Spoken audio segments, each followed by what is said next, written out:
Ich hätte nie gedacht, dass wir es schaffen würden, all diese Papierschnipsel zusammenzusetzen.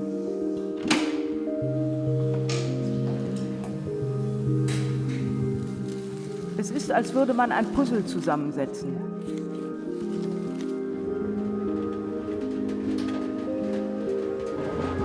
Es ist eine große Verantwortung. Diese zusammengeklebten Papierkonfetti werden dazu beitragen, sich endlich der Vergangenheit zu stellen.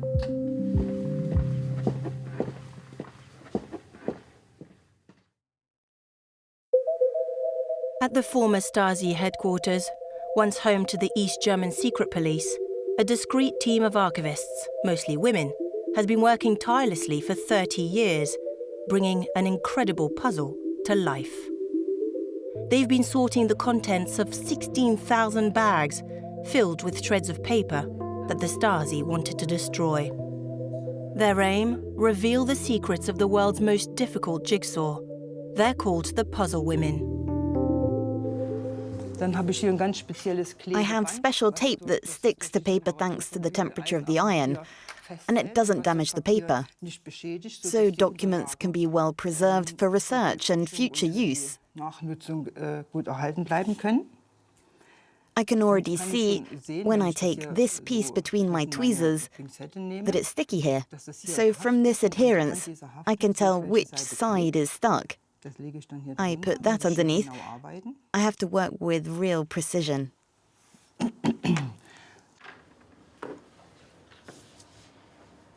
It's difficult to say how much time one can spend on a file. I can't tell you how many documents I can restore every month. It depends on the documents, the paper, and also on my eyes.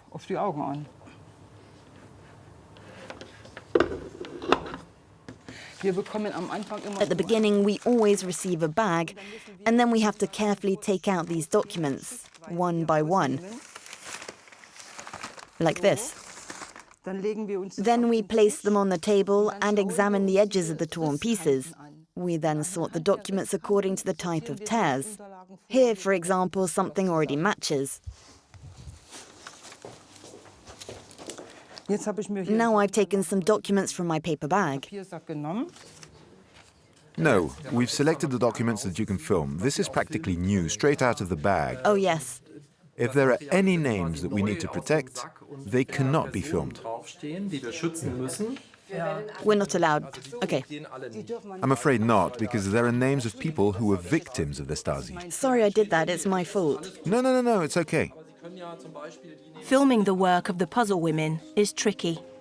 Many documents are considered too sensitive to show on camera. Every piece of paper they handle carries a secret. The legacy of a police state that's left deep scars in the collective memory.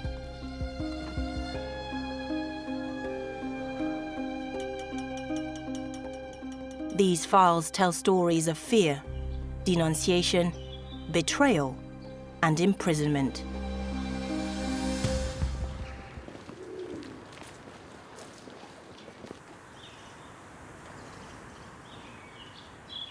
I was sentenced to 10 months in prison for plotting to escape the German Democratic Republic. I was taken to Cottbus and stayed there from October 1981 until March 1982.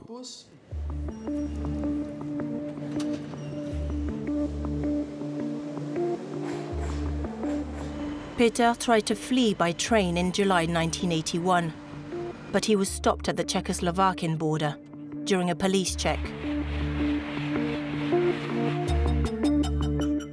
4 men in grey uniforms arrived on the train, armed with machine guns. Peter didn't have a return ticket. Police officers found a compass and binoculars on him, the perfect tools for a defector trying to reach the West. I was interrogated for more than 30 hours. There was a silhouette of a person whose face I couldn't see, and this monotonous way of always asking the same question. Every time I fell asleep, they threw water on my face. And when asked if I wanted to leave the GDR, I always answered no. And at some point, after many hours, I said, yes, I want to leave the GDR. It was liberating.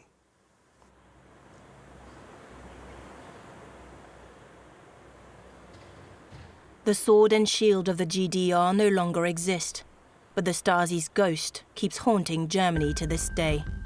100,000 policemen and over 200,000 informal collaborators or civilians secretly spied for the regime. A vast network of operatives feeding the GDR's tentacles.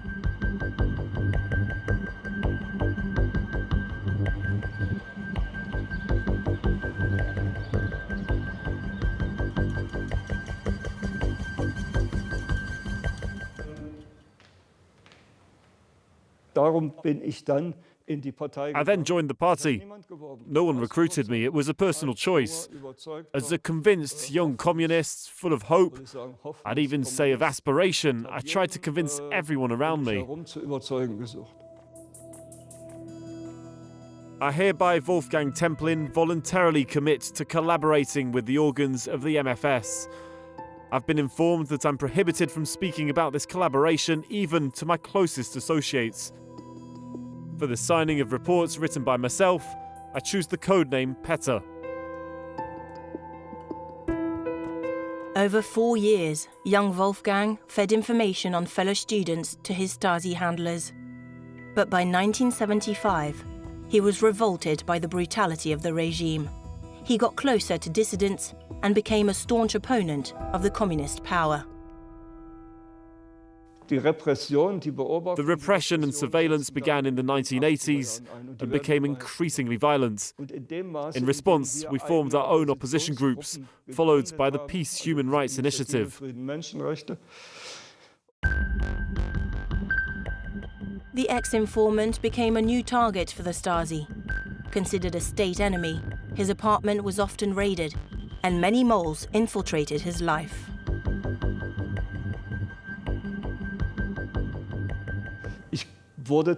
I was arrested dozens of times, 24 hours, 48 hours. It was in 1983. From there was a new file. This file was codenamed Verräter, traitor. The traitor for them was me. The traitor for us was them.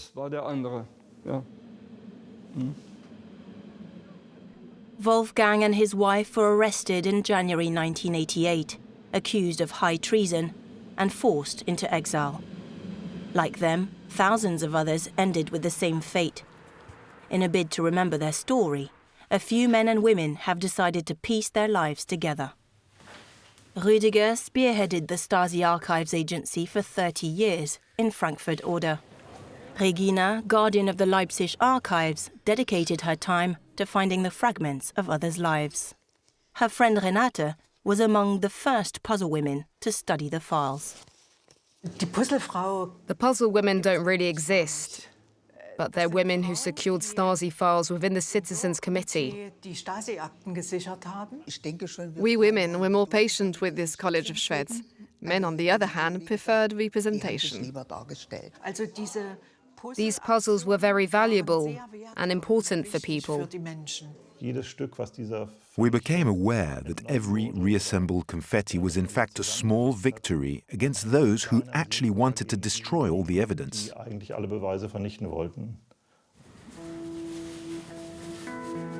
The Stasi is believed to have kept a file on around 6 million East German citizens. That's more than a third of the population. For the puzzle women, preserving this mountain of torn memories is the work of a lifetime. A thankless task that they took on without expecting any recognition.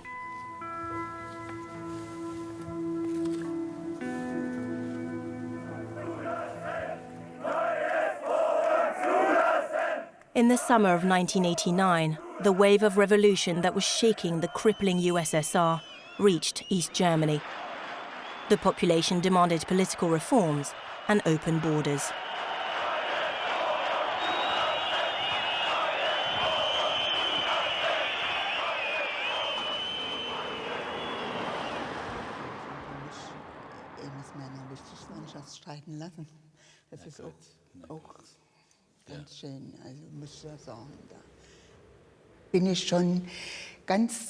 I would often go very early into town, to St. Nicholas Church in Leipzig, to see what was going on there.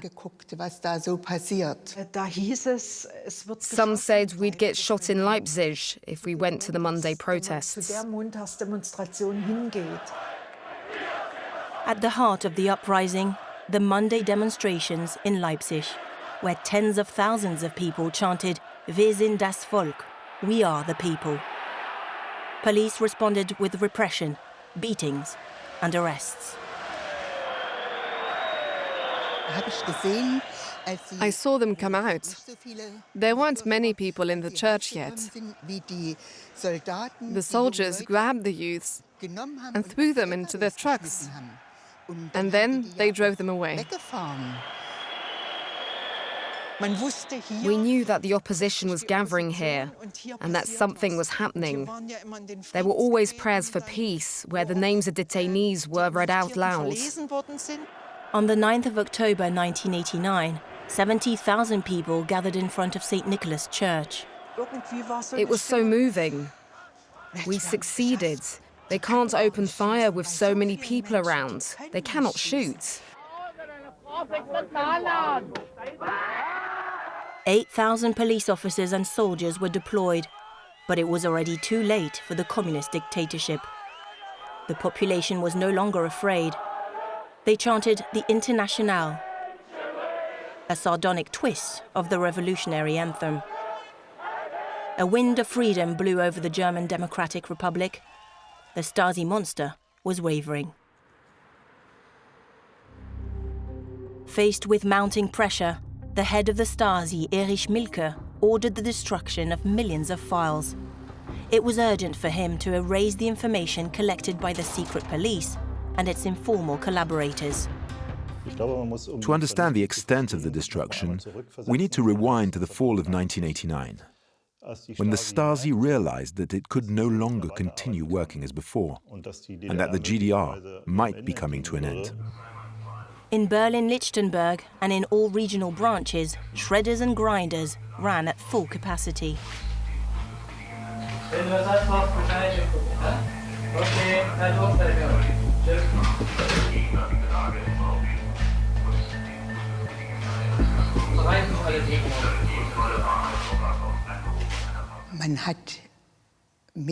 People noticed a lot of trucks moving around in the Stasi headquarters.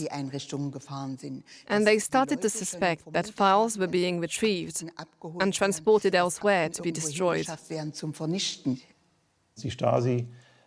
From the fall of 1989 until the spring of 1990, the Stasi succeeded in destroying the files in various ways.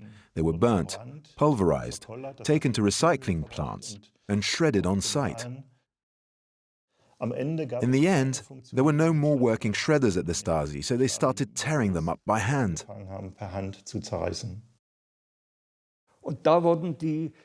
They dealt with the most explosive cases. They had to assure their top informants, whether they were theologians, intellectuals, or individuals from our own ranks, that they would be protected, a connection that would never be revealed.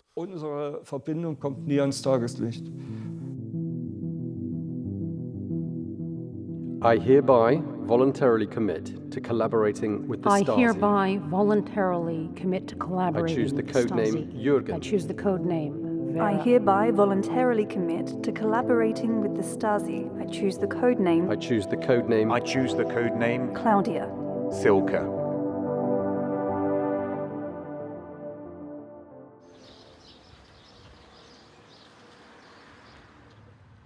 And suddenly, in 1989, the wall fell. Our lives changed completely. We saw it on television. I couldn't go to bed that night. I watched the program over and over to make sure it was real.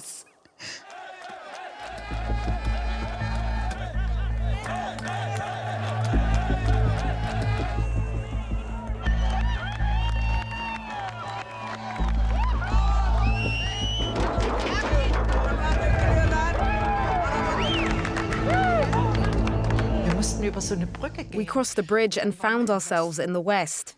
And we cried. The children asked, "Why are you crying?" Das ist nicht möglich. Mir ist schlecht, mir ist schlecht. Ich kann es nicht fassen. Ich bin in einer Ohnmacht.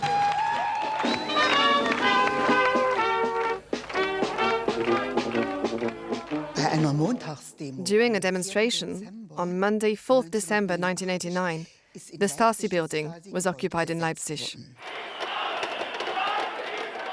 In the aftermath of the fall of the wall, civil rights activists of the New Forum called for protesters to storm Stasi offices across East Germany.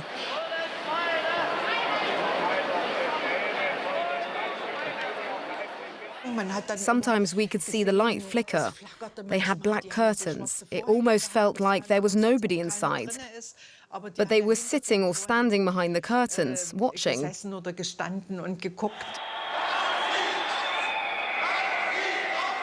Stasi raus, they chanted, out with the Stasi, ransacking the offices of the secret police.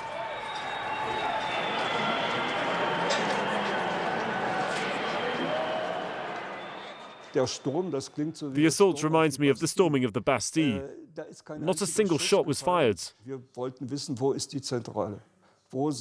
We wanted to know where the headquarters were. Where was the head of the state security? And then at one point at the end of one of these dark corridors, there was a bit of light. And someone appeared. It was Mike's last deputy.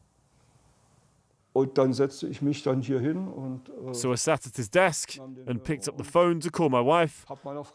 She was quite surprised. She said, "I hope you come out safe and sound." And I replied, "It's not that dangerous." For me, the GDR Secret Service, the Stasi, was such a strong instrument of power that I thought if we had defeated it, then we'd truly succeeded. That was the end of the Stasi's reign, the most sophisticated espionage organization in history. Millions of files, surveillance reports and documents were gathered over 40 years. The Citizens Committee got hold of around 16,000 bags of shredded paper that the Stasi believed it had made unreadable. I joined some friends and Renata was there. She said, "You know, I joined the Citizens Committee." I replied, "Me too." There were heaps of confetti in the bags, and we wanted to know what was inside, why they had destroyed everything. That's when we started piecing together the fragments. This is how we made puzzles, for example. At the beginning, we were in the bowling alley, and here's Renata in her office, preparing the inspection of the files. The Stasi thought we could never process all these torn pieces in the bags. In Leipzig alone, we had 2,400 bags of shredded documents. 6 millions de citoyens de RDA sont encore fichés ici à la Stasi de Berlin-Est. Dossiers compromettants qui, dans moins de 3 semaines, avec la réunification, vont passer sous l'autorité de l'Allemagne fédérale. Et c'est cela We went on a hunger strike in Leipzig so that there would be a specific law for these files, so that they'd remain within the territory of the former GDR. And in late 1991, in December, the law passed. By January 1992, there were queues of people outside the doors because, for the first time, the law allowed people to request reading their own files.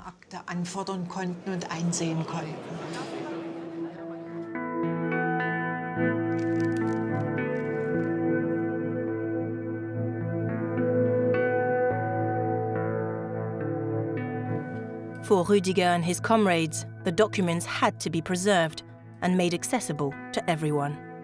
The slogan said, "Each person gets their file," but that's impossible. We cannot find all the files, let alone put them back together.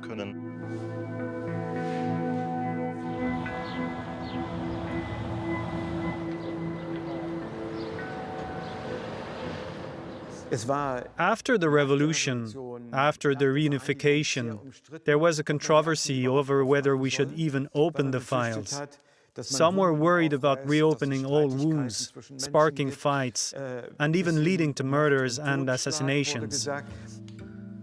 Upon reading their files, most victims want to reclaim what the Stasi had stolen from their lives. A violent, painful read when they discover that someone close, a colleague, a friend, or even worse, a family member, betrayed them. The culprits remain silent, but the files speak out. I discovered in my file that my sister had been spying on me for 20 years. My husband revealed the details. My wife revealed the details of our most intimate conversation. There were about 15,000 sheets in front of me. There was the floor plan of my apartment. A report stated that I was in love with him. Years later, I found out he was a Stasi Romeo. I was in love with her. It broke my heart. It broke my heart.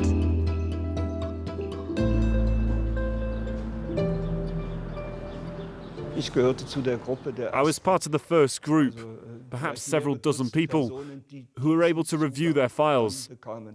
It was in the spring of 1992. And there I had about 15,000 sheets in front of me. Not just my individual story, but also that of my team. In the files, there are floor plans of my apartment, every room.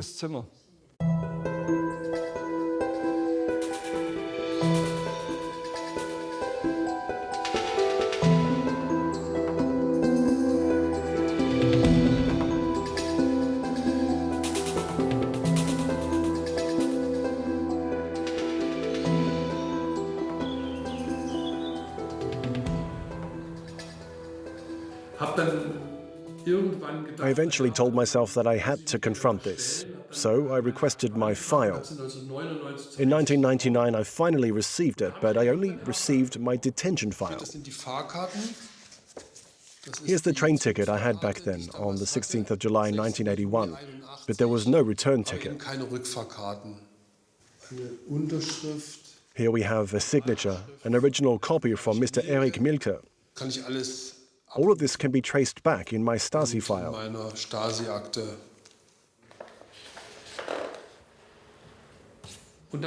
And then later on, I received my brother's file. I discovered that he was an IM, meaning an unofficial collaborator.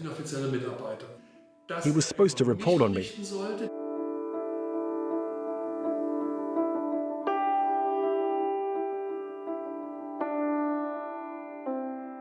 It was a shock for me.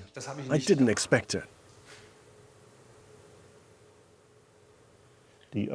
Opening the files is a symbolic act that allows citizens to decide for themselves what they want to know and what they don't want to know. The truth from the file is always better than not knowing. We can deal with the truth, but not with not knowing.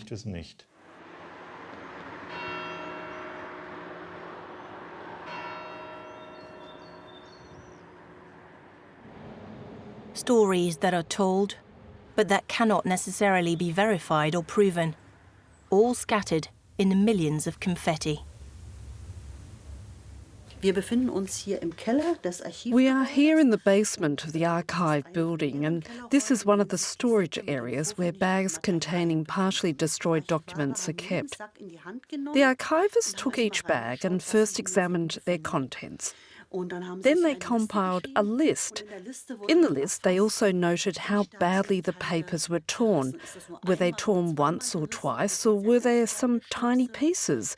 If they were only torn once or twice, they could be put together by hand. Only 500 bags out of the 16,000 left behind by the Stasi have been manually processed so far.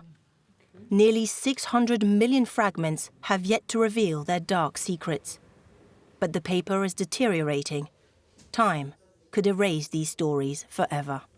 It's quite clear that not everything can be reassembled manually. The level of destruction is sometimes too significant, making reconstruction impossible. It would take hundreds of years. That's unacceptable, and it actually goes against the law. According to the law, the state or the authority of the archives is obliged to make all usable documents available so that they can be seen by citizens. That's why, in recent years, we've tried to use what's called the e-puzzler, an electronic process, digitalization and then assembly through software.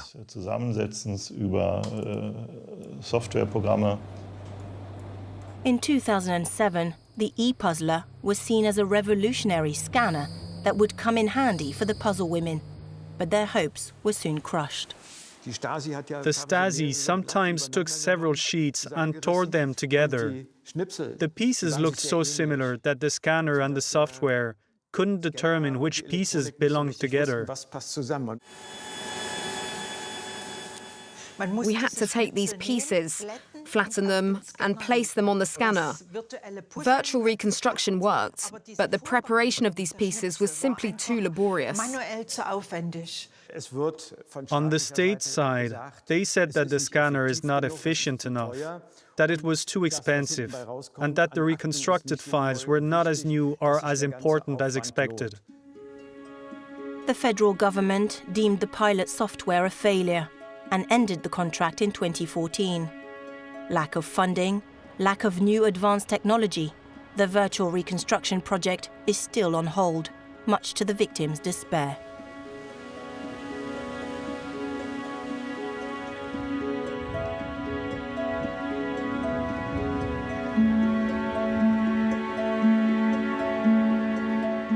Like millions of citizens from the former GDR, Thorsten Foester wants to find out if there's a file in his name at the Stasi archives. The Stasi was a very significant topic for my parents and older generations. When you find out after years that your uncle, aunt, or your co-worker or best friend has been spying on you, it can really throw you off. I submitted my request on the 15th of March. They told me that I would receive a confirmation by mail within 2 weeks, indicating that the request had been successfully registered. I found the wait surprisingly long. I thought I would get my documents within 2 months, and when the man told me 6 months if you're lucky, but in reality it's 1 or 2 years, well, I thought, how is that possible? Over 7 million people, that's nearly half of the former East German population, have requested access to the archives. Yet only 2 million have been able to read their files so far. The federal office in charge of the Stasi's documents has been dissolved after running for 30 years. Thousands of bags have been transferred to the capital, Berlin. Fears of a guardianship are rising. This is, of course, a political decision, but it's mainly about money and human resources. I don't think it's about wanting to keep these documents secret. It's unfortunate that it no longer seems important. It's an archive fund that was preserved thanks to the revolutionary action of the population of the GDR. And as such, it's also a symbol of the revolution. We fought for this agency, and it was written off with the stroke of a pen. It was very painful for me.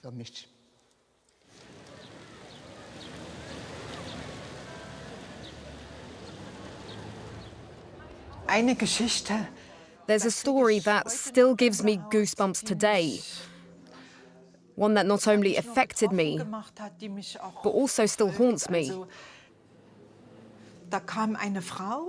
A woman wanted to try and flee the GDR.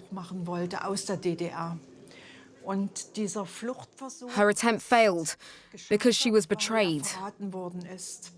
Her son was placed in a children's home during her detention and then given up for adoption.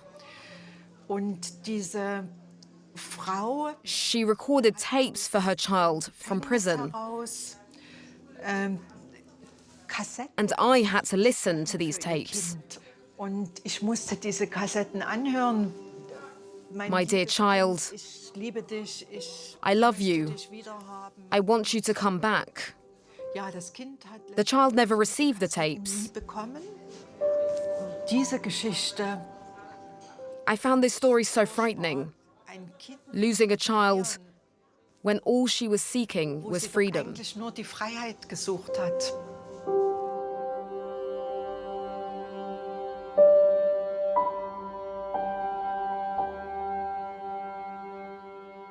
And that story, they lived through it all. That's what's crucial here. Putting together pieces of paper is easy, but history is a huge puzzle. One can truly say they're heroes. Heroes, pioneers, who are now feeling helpless with secrets that seemed doomed in the past. Victims are also aging. Their children and grandchildren are demanding their share of the truth. It's perhaps the cost of a difficult reconciliation between East and West Germany. Confetti of history that might one day be pieced back together.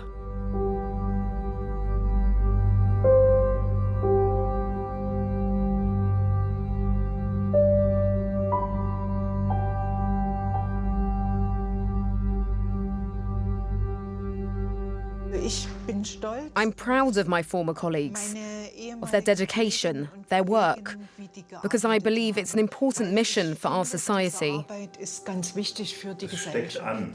addictive, it's exciting. When you feel that sense of success, then you're encouraged to go back to work.